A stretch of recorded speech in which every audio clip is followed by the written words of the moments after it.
अशहदु अन ला इलाहा इल्लल्लाह।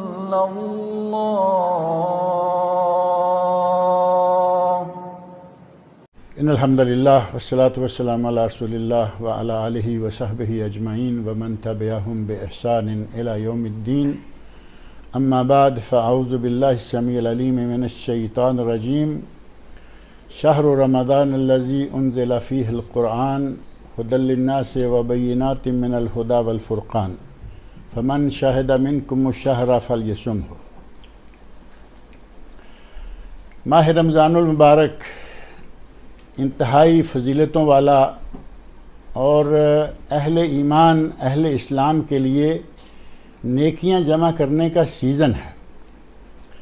इस माह रमज़ान में अल्लाह रब्बुल इज़्ज़त ने कुरान करीम को नाज़िल किया, जैसा कि सूरह बकरा आयत 185 का एक हिस्सा मैंने आपके सामने पढ़ा है।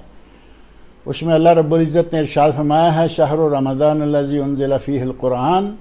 माह रमज़ान वो महीना है कि जिसमें कुरान नाज़िल किया गया। बय्यिनातुम मिनल हुदा वल फ़ुरक़ान, वो हिदायत की निशानियों वाला, हक़ व बातिल के माबैन फ़र्क करने वाला महीना कुरान है। और साथ ही फरमाया, फ़मन शाहिदा मिनकुमुश शहरा फ़लयसुमहु, जो इस महीने में शाहिद मौजूद हो, हाज़िर हो, मुसाफिर ना हो, मरीज़ ना हो, तंदुरुस्त हो, वो इसके रोज़े रखे। इस नेकियों के सीज़न में अल्लाह रब्बुल इज़्ज़त ने जो सबसे अहम तरीन नेकी जो हम पेश कर सकते हैं वो है कुरान करीम की बकसरत तिलावत कुरान करीम। चूँकि इस महीने में कुरान करीम नाज़िल हुआ और इसी मुनासिबत से रमज़ान को माह कुरान भी कहा जाता है। माह रमज़ान, माह कुरान। रमज़ान वो महीना है जो कि कुरान करीम का महीना है, और माह रमज़ान का इसका जो महीना है नज़ूल का, वो तो रमज़ान का महीना है, लेकिन अल्लाह रब्बुल इज़्ज़त ने उसे एक ख़ास रात के साथ भी मुतय्यन करके मुक़र्रर करके हमें बताया, इन्ना अंज़लनाहु फ़ी लैलतिल क़द्र, हमने इसे लैलतुल क़द्र में नाज़िल किया। कुरान करीम के नज़ूल की रात जो है वो लैलतुल क़द्र है।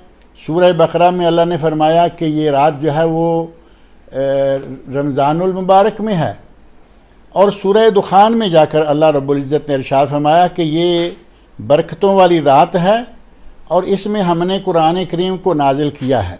और इस बरकतों वाली रात में अल्लाह रब्बुल इज़्ज़त ने इस कुरान करीम को नाज़िल किया, और साथ ही फरमाया, हामीम वल किताबिल मुबीन इन्ना अंज़लनाहु फ़ी लैलतिन मुबारका इन्ना कुन्ना मुनज़िरीन फ़ीहा युफ़रक़ु कुल्लु अम्रिन हकीम अम्रम मिन इंदिना। सूरह दुखान की 1 से लेकर 5 तक ये आयत पढ़ के देखें, आपको पता चलेगा कि इसमें कुरान नाज़िल किया गया और इसी में हकीमाना फ़ैसले सादर होते हैं।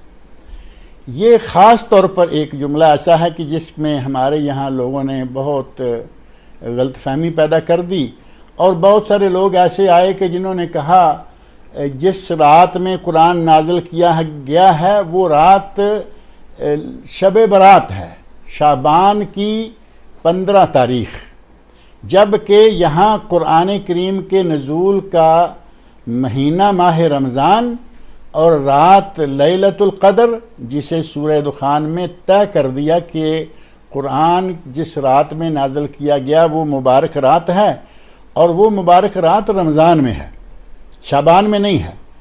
और उसी में हकीमाना फ़ैसले जो हैं वो अल्लाह रब्बुल इज़्ज़त के हुक्म से होते हैं, सादर होते हैं। लिहाजा इस रमज़ान को माह कुरान कहा गया। इसी रमज़ान में लैलतुल क़द्र है, और वही लैलतुल क़द्र ऐसी रात है जिसमें अल्लाह रब्बुल इज़्ज़त हकीमाना फ़ैसले सादर फरमाता है। लोग शबरात से पहले शुरू हो जाते हैं, वो कहेंगे जी हमें माफ़ कर दो, किसी की उम्र ख़त्म हो जाएगी, किसी की यहाँ वलादत हो जाएगी, किसी का ये हो जाएगा, किसी के यहाँ वो हो जाएगा। ये सारी बातें शाबान से ताल्लुक़ नहीं रखती, ये सारी बातें रमज़ान से ताल्लुक़ रखती हैं। इस माह कुरान में बकसरत तिलावत करें। इसका महीने का जो भी वक्त आपको मिले ज़्यादा से ज़्यादा कुरान करीम की तिलावत करें। रोज़ा तो आपने रखा हुआ ही होगा, रोज़े की हालत में और फिर कुरान करीम की तिलावत करना, ये दोनों चीज़ें ऐसी हैं कि जो क़यामत के दिन अल्लाह के हुज़ूर बंदे के लिए सिफारिश करेंगी। जैसा कि नबी अकरम सल्लल्लाहु अलैहि वसल्लम का इरशाद एक सही हदीस में मौजूद है, शुअबुल ईमान बैहक़ी, मुस्तदरक इमाम हाकिम, मुस्नद इमाम अहमद और तबरानी वग़ैरह में हदीस मौजूद है, जिसमें नबी सल्लल्लाहु अलैहि वसल्लम इरशाद फरमाते हैं कि अस्सियाम वल कुरान यशफ़ाआन, रमज़ान, रोज़ा और कुरान करीम अल्लाह के यहाँ बंदे की सिफारिश करेंगे। तो इन दोनों की सिफारिश को अल्लाह रब्बुल इज़्ज़त कबूल भी फरमाएगा। नबी अकरम सल्लल्लाहु अलैहि वसल्लम ने इस हदीस के आपको फरमाया फ़युशफ़्फ़आन, ये दोनों सिफारिश शिफ़ाअत करेंगे और दोनों की सिफारिश और शिफ़ाअत कबूल की जाएगी और अल्लाह रब्बुल इज़्ज़त बंदे को इनकी सिफारिश पर माफ़ फरमा देगा। इस महीने में तरावी पढ़ी जाती है, नमाज पंजगाना का इल्तिज़ाम करें, कोशिश करें कि इस महीने में कोई शख्स अपनी ज़बान से झूठ ना बोले। रमज़ानुल मुबारक में ही नहीं, झूठ तो कभी भी जायज़ नहीं। इस रमज़ान में पूरी तरह कोशिश करके ज़बान पर कंट्रोल रखें, झूठ, गीबत, गाली गलोच जितनी भी चीज़ें हैं। और झूठ के बारे में तो नबी अकरम सल्लल्लाहु अलैहि वसल्लम फरमाते हैं, मल्लम यदा कौल अज़्ज़ूर वल अमल बिही फ़लैसा लिल्लाहि हाजा अन यदा तामहु व शराबा। माना यह है कि जो आदमी झूठ बोलता रहे उसके भूखा प्यासा मरने की अल्लाह को ज़रूरत नहीं है, उसका रोज़ा कबूल नहीं होगा। इस तरह इस माह रमज़ान को अल्लाह की इबादत में, कुरान करीम की तिलावत में झूठ, ऐब जितने भी आँखों की और हाथों की, ज़बान की बुराइयाँ से उनसे बचते हुए गुजारें। अल्लाह रब्बुल इज़्ज़त हमें रमज़ानुल मुबारक को उसके पूरे आदाब के साथ रोज़े रखने की तौफ़ीक़ अता फ़रमाए।